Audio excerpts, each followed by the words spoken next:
Week number 4 comes into lumbar mobility. So this is a big one for me because I have messed my back up a lot in youth sports with wrestling and martial arts. So a lot of drills that you can do for lumbar. These aren't exhaustive by any means. This is just a beginner's program to get people up and going with some amount of lumbar mobility. First, we're going to go back to last week and talk about anterior pelvic tilt. We always want to try and be set as much as we can in this position. If people are stuck here in anterior pelvic tilt, we need to lengthen up their hip flexors. We need to start strengthening and activating their posterior chain and their abdominal muscles. But beyond that, we're going to start off with hip rotation. So just standing up, we just want to get the body going. So we're trying to loosen up both the hip complex and the spine. We're just going to do 20 on each direction.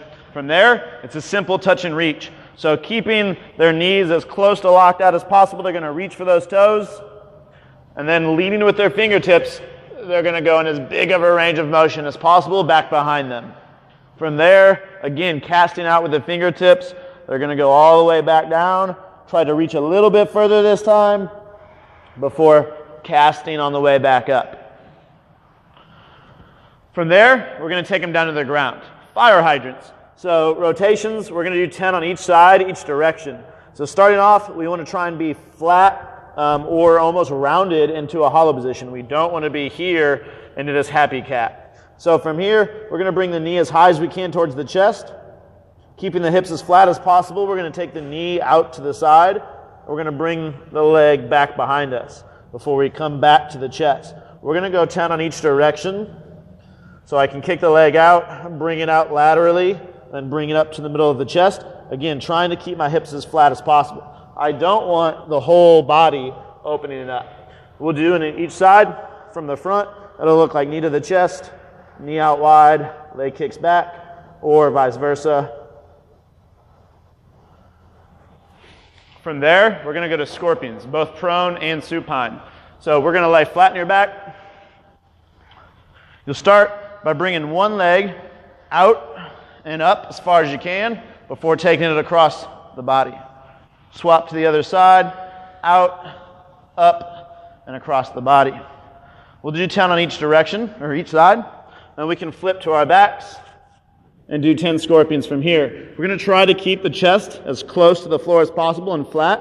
We're going to take our left foot, put it up by the right side. And we'll take the right foot, put it up by the left side.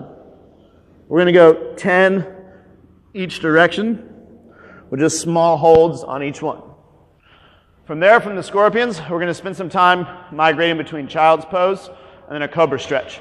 So from here, we can literally rock back and lengthen up that lumbar, lengthen up those lats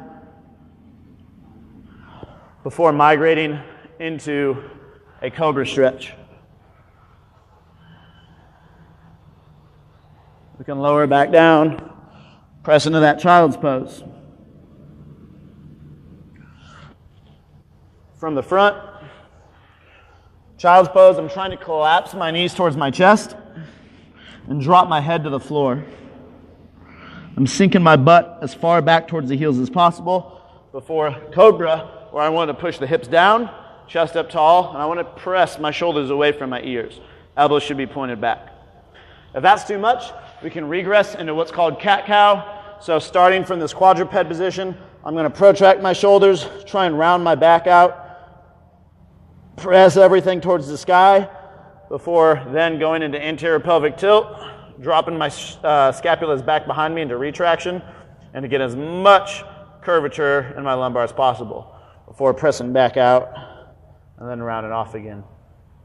We'll do 20 of whichever one people feel more comfortable with.